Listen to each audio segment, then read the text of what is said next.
Also want to recognize my partner in the other chamber, Representative Hoskins, who is my counterpart chairing the House Committee.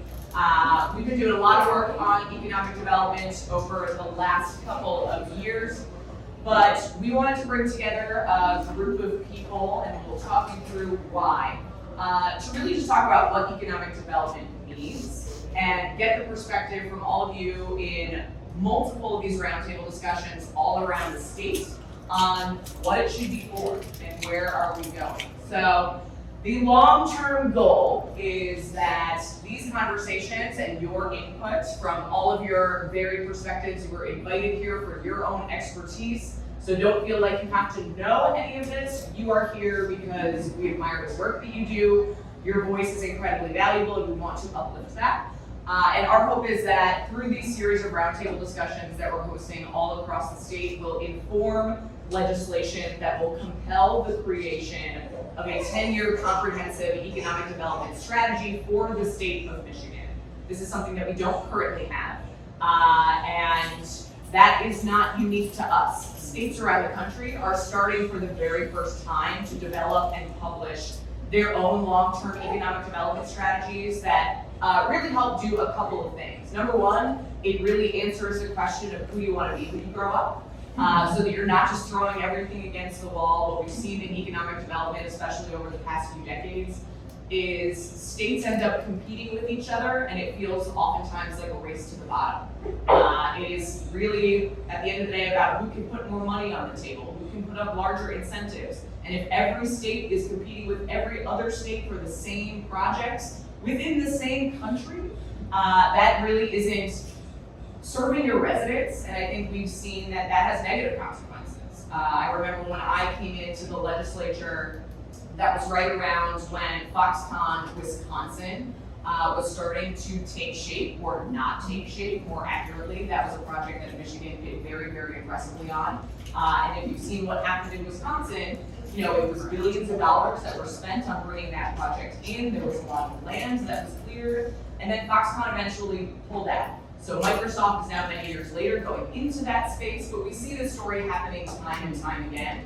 And what these economic development plans that we've seen other states do is it recognizes your own state's unique value proposition. Who are you? What are the assets that you have that other states don't? And how do you develop a strategy that supports that unique value proposition instead of trying to be what everybody else is? So I think it steers economic development efforts in the right direction. It also recognizes that economic development does not happen in a silo. So we'll show you some examples to kind of think about conversation, but it should consider things like housing, transportation, healthcare outcomes, education. All of these things coexist, and how do they support each other? And then I think most importantly, it helps you say no to things. Having an economic development strategy really gives you a filter, a North Star by which to say, is this the right incentive? Is this the right tool? Is this the right amount of money? Is this the right project we should be going after? Should we be investing more in entrepreneurship, small businesses, if that's an area of growth for us? So that is really what we want to start to put forward. So your input will directly influence the legislation that we hope to introduce by the end of the year. Just to lay out, this is my very optimistic timeline, recognizing that politics is politics, and even the best laid plans don't necessarily work out. But we're hoping to introduce legislation by the end of the year. Our first roundtable discussion we hosted up in Traverse City with John DeMoose, who is one of my Republican colleagues, and it was great. It shows that Democrats and Republicans can work together, especially in this area where we all believe in our shared success. So over the course of 2025, we would hope that the state takes that year to develop the economic development plan and then presents it back to the legislature for approval before we head into 2026, which, as we all know, is another gubernatorial election year. One of Michigan's biggest Achilles heels is that we are a swing state, we're a battleground state. And what we hear from everybody from entrepreneurs to founders to CEOs to executives is that makes Michigan uniquely risky because we tend to swing from administrations back and forth. And inevitably, a new administration wants to put their own stamp on economic development. So we see that we set a strategy and then we throw it out. We set a strategy and then we throw it out. So if I'm a business owner thinking about my long-term success of my business, that is potentially a risky opportunity. So we'll dive right into this. I'm going to try to keep the presentation short because this really is about the conversation. So I want to start out with just a question for level setting. How many people in the room are familiar with the Growing Michigan Together Council or the Population Growth Report? Okay, good number of people. So what this was, Governor Whitmer set out to create a Population Growth Council. You may have seen some headlines about this. Michigan's population has effectively stagnated. We are also now one of the oldest states in the country. So we have more folks in the state of Michigan getting ready to retire than we do young people looking to come into the workforce. That is something I actually brought up in my very first campaign back in 2017, and I got attacked for hating baby boomers. So to be clear, that is not the argument we are trying to make at all. It's not to pit generations against each other. It's to acknowledge that we all have to work together, because for our seniors to be able to retire successfully and enjoy the retirement that you deserve, you depend on younger workers coming into the workforce to take your place. If not, we're in a really tough bind. So Michigan is not alone in this position. Many states across the country are also seeing declining population. As is the United States on the whole, our population is stagnating. Our birth rate has declined precipitously. And considering the dicey conversation on the federal level that is immigration, which traditionally has been a way in this country that we have grown our population, we're flat in many areas. So I say that because there's a lot of bad news headlines about Michigan's population challenges, but we are certainly not alone in this challenge. So Governor Whitmer created the Growing Michigan Together Council, which consisted of a bipartisan group of business leaders, education leaders, labor leaders who met and developed work over the course of a year to put together a report.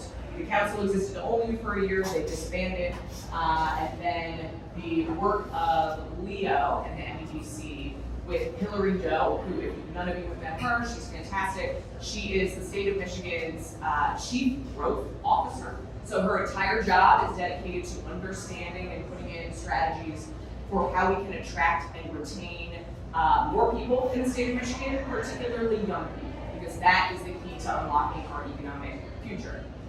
We are the only state in the country who has a chief growth officer who's dedicated to thinking about this, and she is continuing this work all across the state. So we will make copies of that available for you. We'll follow up with links if you want to read it digitally.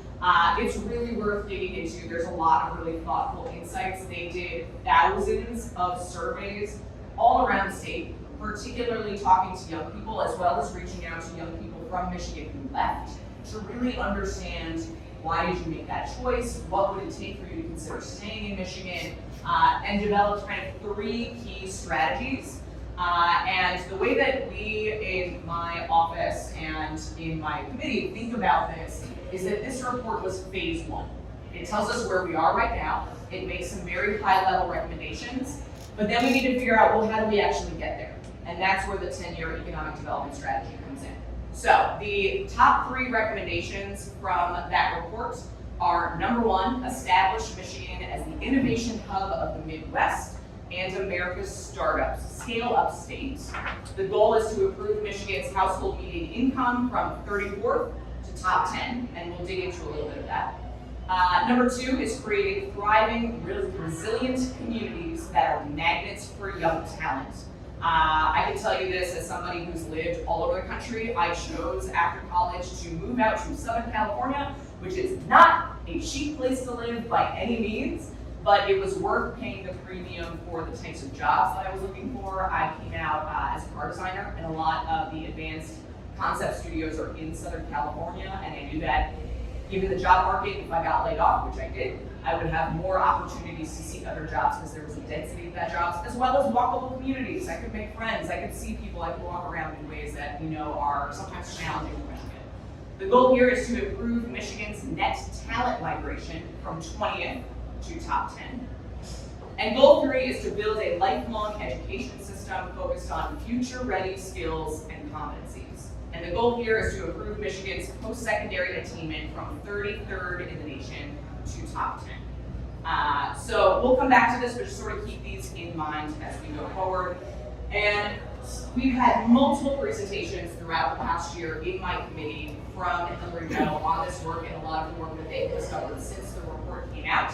And I wanted to share a few things, not to depress you, but they were really eye-opening for me and all of the members on our committee on both sides of the aisle. What we've seen is as Michigan's population has declined, and we talk about that as Michigan's share of the US population, so when we're considering the country as a whole, although our population has stagnated, our share of US population has declined. There's a direct correlation with Michigan's median household income. So as we've lost residents to other states, or other states have been growing faster than we are, it's not just about people. Luke Glazer, who runs Michigan Future, has always really cautioned us, don't just think about numbers of people, because we don't want to be Mississippi. If you have more people, you're growing, but a majority of your population is poor and cannot afford housing or transportation, and they have low personal outcomes, that's not the goal that we want. We want to make sure that we're growing our population and that we're growing our prosperity. So that's been something that's really worrying. So as we decline in population, in our workforce, in our talent, our median income has also declined. This also is the most depressing thing I think you'll ever see, and I apologize for that front, but it's important to kind of recognize where we were, and I think that helps, at least for me, having come into this work now 6 years ago, understand why Michigan makes some of the decisions that it does. So back in 1980, of the top 10 metro regions in the entire country, Michigan held 5 of the top 10 wealthiest in terms of median household income. So our residents did better than any state in terms of their own prosperity. This is when things were booming. This was largely driven by manufacturing. This was the height of, you didn't necessarily need to go to college. If you worked in the auto industry, we had strong labor protections, we had strong unions here. You could succeed, and you see Flint, Detroit, Warren, Dearborn, Midland, Saginaw, Monroe, these are all very heavy manufacturing facilities. Now, what we know is that since 1980, the types of jobs that lead to prosperity and growth have shifted considerably. The idea that these jobs are readily available is no longer as true. We know that the knowledge economy is taking more and more of these jobs. It requires some sort of post-secondary education, and as that has happened, as you can see in 2016, we now have none of the top 10. So our residents on the whole, half of the top 10 is us, now none of the top 10. And I think that for me, Lansing, having come from the private sector, like I said, I was a car designer, I worked at Mattel, I was in media and advertising. It was culture shock coming into government. And I started to recognize that there's a little bit of whiplash. I think out of good intention, our policymakers want to recreate this success. And sometimes that means trying to recreate that strategy as well, without recognizing that times have changed. So maybe our strategies need to evolve as well. Something that we look at often in this work is what are our peer states doing and who do we consider our peer states. Something that I've really pushed, and I know Rep. Hoskins has pushed as well for some of our state departments to consider, is not always just targeting Michigan against southern states. We often hear Michigan competing against southern states because it's viewed through the lens of where are new manufacturing facilities opening. Again, if we're not centering prosperity and similar things as it relates to where people move and live and why, we're not necessarily really doing ourselves justice if our peer states are. So Hillary and her team pulled out Colorado as a peer state in terms of climate. What we know is a lot of times people move because of the weather. We can pass all the policy in the world, we cannot change that Michigan, it's gonna snow half the year, you're gonna get some snowstorm sometime in April. So there are states that have made this shift. In the late 80s, Colorado was an out-migration state. From 84 to 89, they lost 54,000 more people than came to the state of Colorado, so similar position that we're in now. They were very heavily focused on energy, mining, agriculture, and manufacturing jobs, which all took hits, and unemployment outpaced the national average. Smaller rural areas lost devastatingly large portions of the workforce. Rio Blanco County, for example, in the 80s lost 41% of its total workforce. I mean, that is just a devastation to a region. Today, with over 100,000 new Colorado residents in 2016, what turned it around? The diversification of Denver's economy in the past 30 years. And I think what's important to note about that is it didn't say the diversification of Colorado's economy. It said the diversification of Denver's economy. because having anchor metro regions is key to growing the state. That could be a hard conversation to have in Lansing, where we all were elected by the residents of our district. It's often a fight to bring resources back to your district. So it's a tough argument to make that if we really focus our resources in one region or a couple of regions, that we can grow statewide. But we're seeing that that's the successful model, not only in Colorado, but in Ohio. If I have to hear one more time about all the things Ohio is doing better than we are, I'm gonna pull my hair out. So that's where we are right now. Today, Colorado has a thriving entrepreneurship and innovation ecosystem. Denver, Boulder, and the Front Range are a major startup center for new tech companies. They are a top 10 state for tech, number 4 in the highest concentration of tech workers relative to overall employment base, and number 5 for tech economic impact as a percent of the state economy. They are now a top 10 state for household income. I think that should be a metric that we really center because we want to make sure that our residents are succeeding. All right, I'm going to toggle over to something else that I think is very cool to look at. This is not necessarily an economic development plan, but taking a look at how Denver has planned and what they consider metrics for success. They built this plan for 2040. It's a little bit hard to see, but their plan was focusing on equitable, affordable, and inclusive as a city. Their goal was by 2040 that it's a community with high quality access of life for all residents, regardless of income level, race, ethnicity, gender, ability, or age. That they have strong and authentic neighborhoods so people feel a passion for their community. They have connected, safe, and accessible places. And I like the flexibility in how they define that Denver is connected by safe, high quality, multimodal transportation options. So we here, we've got transit advocates here, we've been fighting this fight in Lansing to talk about transit. We get a lot of pushback. That doesn't make sense everywhere, that's true. But we should center, can you get around to the place you live, knowing that the way that that functions may look different depending on where you are. Denver is a global city with a robust economy that reflects the diversity of our community, a thriving, sustainable city connected to nature and resilient to climate change. This is key to attracting and retaining young people. This is very important to young folks in many of the surveys. And that it is a city of safe, accessible, and healthy communities. No matter what, people want to feel safe in their own communities.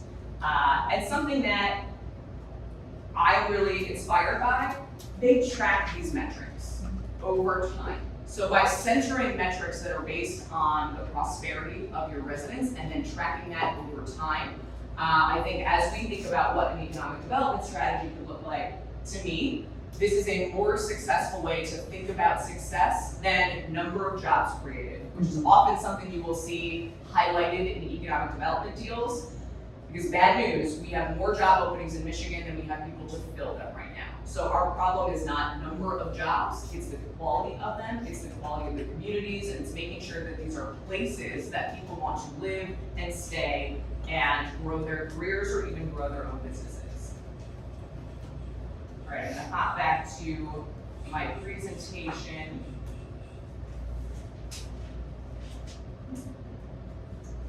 All right. I know a couple of you in this room are going to be very impressed by this as well. Michigan comes in dead last in per capita venture capital investments among 26 states with at least $700 million in venture capital investment. Dead last. We have a lot of work to do. Doug, I know I put you on the spot often, but you said something in my committee that has stuck with me ever since. Michigan is really good at understanding what we've done, and we've done a lot. We created the entire American automotive industry. We revolutionized manufacturing. We have a really hard time imagining what's next. So we keep trying to recreate that moment instead of recognizing all the assets and talent and brain power that we have that's going to create the next moment of that. And that can be a really scary thing. Only 1/4 of the University of Michigan's computer-related majors are working in the state 5 years after graduation. Brain drain is something you hear about often. Michigan, on the whole, actually does a pretty decent job of retaining college graduates, but not in STEM. So we are retaining, and look, I say this as somebody who got a design degree, we're retaining a lot of arts degrees and a lot of marketing degrees. That's not necessarily a bad thing, but if we are losing a disproportionate amount of computer science graduates, we're not building the talent base that we need to figure out what is our next thing. We also lag in labor force participation. So while our unemployment rate is probably the lowest it's been in decades right now, what that doesn't account for is labor force participation. So unemployment rates really only consider people who are actively looking for work. If you've decided to leave the workforce completely, you are not factored into these numbers. So this really points to what are the hurdles that are preventing people who want to be in the workforce from getting into the workforce. So that gets into things like transportation, childcare, which that's an entire nightmare conversation that we need to address. But that is something that we really want to focus on in our economic development strategy, because what I hear more often than anything else from CEOs is talent is far and away the most important thing.